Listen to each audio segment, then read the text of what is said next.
You ever wonder what it'd be like to be a dolphin?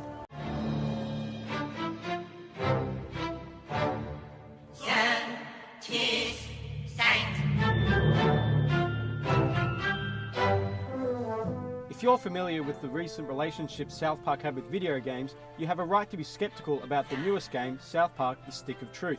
Not only that, the lengthy delays and a change of publisher were worrying signs for the game when it finally released. Well, we can rest easy because it's finally here and it's an absolute blast.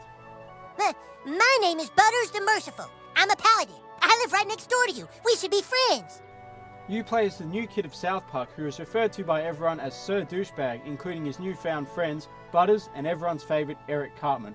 The story of the Stick of Truth is classic South Park, a quarrel between friends Kyle and Cartman over an item funnily known as the Stick of Truth. Whoever possesses the Stick of Truth holds all the power to the universe and is officially the coolest kid in South Park. Don't gaze at it too long, for its power is too much for mere mortals to look at. The main objectives of the Stick of Truth is to walk around the town of South Park gaining allies to fight for the possession of the stick, while at the same time gaining Facebook friend requests by completing various missions. You'll run into very familiar faces throughout your journey, and some you may have even forgotten about. Your blood will slake the thirst of 1,000 fallen angels if you post anything motivational or lame or wimpy on my Facebook page. The town of South Park is yours to explore at your own pace, and there's an absolutely incredible amount of detail put into everything you see on your screen. The way the characters walk, talk, interact with each other feels like it's been ripped right out of the show. Walking around the town of South Park has got to be easily the most enjoyable experience of video gaming I've had this year. Would you like to see my wares, weary traveler? It also helps that the story is expertly handled by Trey Parker and Matt Stone, who deliver the same offensive humour we've been used to for the past 17 years. Mind you that most of the content is recycled from the show, and while a sense of familiarity might come in, they're put in a brand new context and it becomes really enjoyable despite already seeing it. Mongolian beef smell like a Rhino Richie's asshole. Developer Obsidian have created a highly enjoyable and accessible RPG, even for those who aren't familiar with the genre. It's decently varied and well paced, and the different classes have a great variety in the way they animate and their different moves. It's you, huh? So I guess we'll never really be friends. However, this watered down approach to an RPG doesn't carry the depth that Obsidian's older work would carry. For one, it's incredibly easy. There are a few difficult parts in the game, but that's not so much a difficulty spike as it is the game not preparing and explaining to you how different characters work.